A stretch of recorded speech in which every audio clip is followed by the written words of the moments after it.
के सभी दर्शकों और पाठकों का टाइम्स की विशेष पेशकश आपनो गांव आपनी खबर वीडियो न्यूज बुलेटिन में स्वागत अभिनंदन। सबसे पहले आप सभी से एक निवेदन, श्री डूंगरगढ़ के सभी समाचारों से अपडेट रहने के लिए श्री डूंगरगढ़ टाइम्स के यूट्यूब चैनल को सब्सक्राइब करें और बेल आइकन को प्रेस करना नहीं भूलें।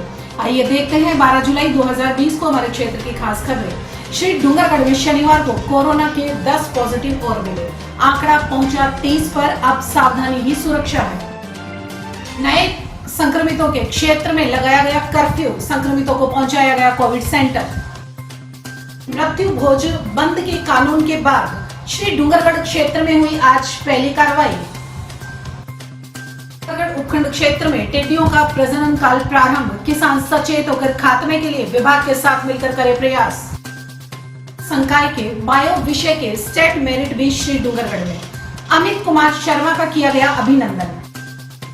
आइए चर्चा करते हैं विस्तार से। बीकानेर में आज शाम जारी कोरोना रिपोर्ट में पहली रिपोर्ट में 7 कोरोना पॉजिटिव केस रिपोर्ट हुए तथा दूसरी रिपोर्ट में 23 कोरोना पॉजिटिव केस रिपोर्ट हुए। अब बीकानेर में आज का आंकड़ा 30 पॉजिटिव मरीजों का रहा। शनिवार देर रात आई रिपोर्ट में जिले में 106 कोरोना पॉजिटिव मिले।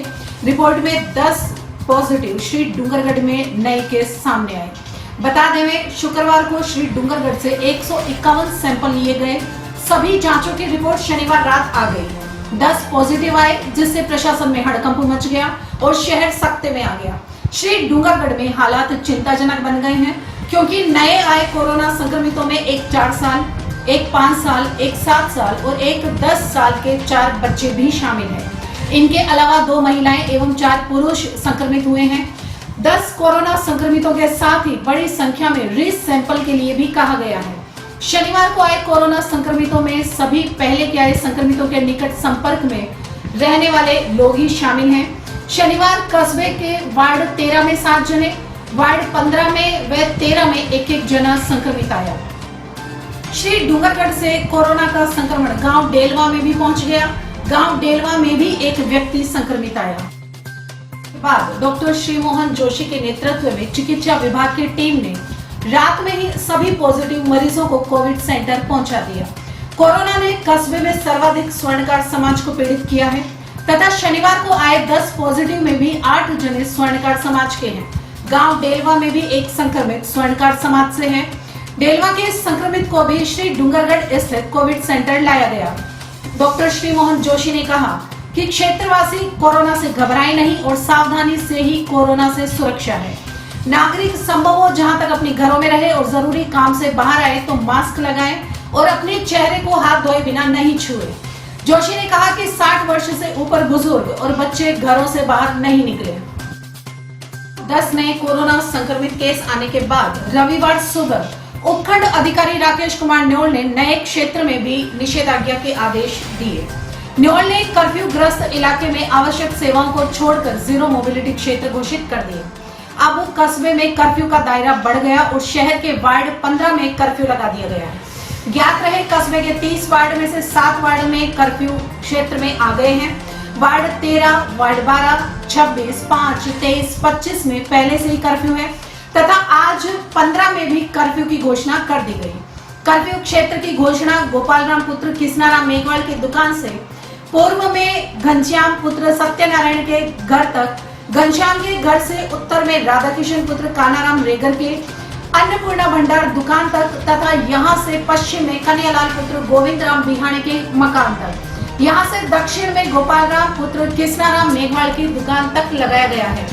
क्षेत्र में बढ़ते कोरोना के कारण प्रशासन द्वारा अब और प्रसार को रोकने के लिए प्रतिबंधात्मक कदम उठाए जा रहे हैं। श्री डूंगरगढ़ शहर के 7 वार्डों में कर्फ्यू लगाने के बाद कोरोना के प्रभाव में आए गांव डेलवा में भी कर्फ्यू लगा दिया गया है। उपखंड अधिकारी राकेश कुमार न्योल ने बताया कि गांव डेलवा में शरवणराम पुत्र श्रीराम जाट के मकान से उत्तर दिशा में राजेश पुत्र सुरजाराम जाट के मकान तक, राजेश जाट के मकान से पूर्व में जियाराम पुत्र भगवानाराम जाट के मकान तक, जियाराम जाट के मकान से दक्षिण में ठाकुर जी मंदिर होते हुए घनश्याम पुत्र लादूराम ब्राह्मण की दुकान तक, घनश्याम ब्राह्मण की दुकान से पश्चिम में श्यामलाल पुत्र रामबक्स ब्राह्मण के मकान तक कर्फ्यू लगा दिया गया है। इस पूरे क्षेत्र में अत्यावश्यक कार्यों के अलावा समस्त प्रकार की गतिविधियों को बंद कर दिया गया है। सरकार ने सामाजिक कुरीति मृत्यु भोज रोक पर कानून बनाने व सख्त कार्रवाई के निर्देश दिए।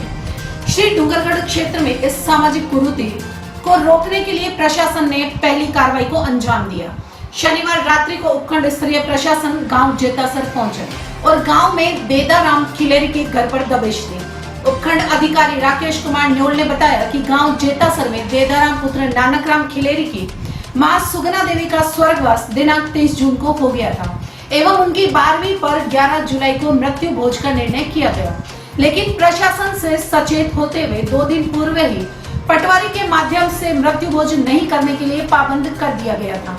प्रशासन के पाबंदी लगाने के बाद गांव के ब्राह्मणों ने मृत्यु भोज में शामिल होने से मना कर दिया, पर देदाराम ने रिश्तेदारों को भोज शनिवार रात को करवाने का प्रयास किया। सूचना पर प्रशासनिक टीम मौके पर पहुंची तो गांव में मुखबिरी होने से आयोजकों ने भोज के सामान को खुर्द-बुर्द कर दिया। प्रशासन के हाथ भोज का सामान नहीं लगा, लेकिन मौके पर बिखरे प्लास्टिक के ग्लास ने दोने आदि वहां पर भोज हो जाने की गवाही दे रहे थे। प्रशासन के हाथ सामान नहीं आने के कारण प्रशासन कठोर कार्रवाई तो नहीं कर पाया, लेकिन मौके से देदाराम खिलेरी व उसके एक सहयोगी को श्री डूंगरगढ़ लेकर आया गया। प्रशासन ने कठोरता के साथ गांव में किसी भी प्रकार का मृत्यु भोज नहीं करने के लिए पाबंद किया।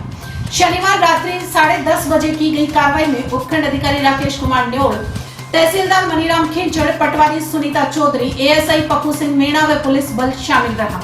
उपखंड अधिकारी राकेश कुमार न्योल एवं थाना अधिकारी सत्यनारायण गोदारा ने बताया कि क्षेत्र में किसी भी प्रकार कोई मृत्यु भोज नहीं करने दिया जाएगा। आम जन से यही अपील है कि इस सामाजिक कुरीति को बंद करने में प्रशासन का सहयोग दे। प्रशासन ने पूरे क्षेत्र में कहीं भी मृत्यु भोज होने पर अपने सरपंच, पटवारी, बीट कांस्टेबल व पुलिस थाने, उपखंड कार्यालय आदि में कहीं पर भी सूचना देने की जन से अपील की है। क्षेत्र में कोरोना के साथ टिड्डियों ने भी कोहराम मचा रखा है। शनिवार रात्रि टिड्डियों के बड़े दल गांव मोमासर, राजे, रूबाना, रेड़ी में डेरा डाला और कृषि विभाग की 3 टीमों ने सारी रात इन पर नियंत्रण कार्य किया। आज ये टिड्डियां गांव ओपनी पहुंची है। क्षेत्रीय अधिकारी कैलाश कुमार शर्मा के निर्देशन में टिड्डी नियंत्रण कार्रवाई की जा रही है। श्री डूंगरगढ़ सहायक कृषि अधिकारी रमेश भांगू, रमेश कुमार बाना, परतनाथ, राजेंद्र डेलू, ओम प्रकाश बाना, बलबीर भागू और मोमासर के पटवारी चंद्रशेखर मोटसरा द्वारा कार्रवाई के दौरान किसानों की मदद से छिड़काव किया गया। अब समय आ गया है कि श्री डूंगरगढ़ के किसान विभाग के कंधे से कंधा मिलाकर एकजुटता से टिड्डियों के खिलाफ लड़े। हमारे क्षेत्र में टिड्डी दल अब पीले रंग के हो गए हैं। ये टिड्डियां सबसे खतरनाक अवस्था में है। पीले रंग की ये टिड्डियां प्रजनन की अवस्था में है। अब ये जहां डेरा डालेगी वहां अंडे देगी। एक टिड्डी 150 से अधिक अंडे देती है और लाखों की संख्या वाले टिड्डी दल जब कहीं बैठे और अंडे देते हैं तो उससे करोड़ों की संख्या में टिड्डियां हो सकती हैं। इनके अंडों से कुछ ही दिनों में फाका निकलेगा, जो फसलों के लिए टिड्डियों से भी अधिक खतरनाक है। कृषि विभाग के सहायक कृषि अधिकारी रमेश भामू ने बताया कि जिस भी गांव में टिड्डियां आए वे पहले सूचना पटवारी, सरपंच, वार्ड पंच, ग्राम विकास अधिकारी को देंगे। गांव में ट्रैक्टर स्प्रेयर वाले किसान तैयार रहें, जिससे विभाग के कीटनाशक लेकर पहुंचते ही तुरंत अधिक से अधिक क्षेत्र में टिड्डियों को मारने की कार्रवाई की जा सके। इन ट्रैक्टर स्प्रेयर किसानों को एक रात छिड़काव करने का 2500 रुपए कृषि विभाग द्वारा अनुदान दिया जाता है। ऐसे में किसानों को आगे आकर विभाग की मदद से फसलों को फाके से बचाने के लिए प्रयास करने होंगे। विज्ञान संकाय की दोनों फैकल्टी बायो व मैथ के टॉपर इस वर्ष डूंगरगढ़ क्षेत्र से रहे। क्षेत्र का गौरव बने ये युवा छोटे गांव के सैकड़ों विद्यार्थियों के लिए प्रेरणा प्रस्तुत कर रहे हैं। गांव गुसैसर बड़ा के अमित कुमार शर्मा ने बायो विषय में 500 अंक में से 497 अंकों के साथ स्टेट प्रथम रैंक हासिल की है। अमित कुमार शर्मा गांव के सरपंच सत्यनारायण सारस्वत द्वारा आज उनका अभिनंदन किया गया। सरपंच ने उपहार स्वरूप अमित को 7100 रुपए का चेक भेंट किया। इस मौके पर गांव के रेवतराम सारस्वत ने गांव के युवाओं को सफल होने के लिए कड़ी मेहनत करने और अमित से प्रेरणा लेकर गांव का नाम रोशन करने की बात कही। गांव के इंद्रचंद्र सारस्वत, बाबूलाल सारस्वत, अंतुराम सारस्वत, रामचंद्र सारस्वत, सत्यनारायण सारस्वत, श्री रामदास स्वामी, भंवरलाल सारस्वत, ताराचंद सारस्वत, हरीश सारस्वत, कालू, परमेश्वर, रवि, जितेंद्र, रामूराम आदि मौके पर मौजूद रहे। बालक की इस स्वर्णिम उपलब्धि पर ग्रामीणों में खासा उत्साह है और सभी ने अमित को साफा और माला पहनाकर बधाई दी। उपखंड क्षेत्र के सभी राजनीतिक, आपराधिक, सांस्कृतिक, सामाजिक और धार्मिक समाचारों से जुड़ने के लिए आप जुड़िए श्री डूंगरगढ़ टाइम्स के साथ। आप श्री डूंगरगढ़ टाइम्स के यूट्यूब चैनल को सब्सक्राइब करें, श्री डूंगरगढ़ टाइम्स के फेसबुक पेज को लाइक करें। आप जुड़ सकते हैं हमारे व्हाट्सएप ग्रुप से। सादर धन्यवाद। शुभ रात्रि।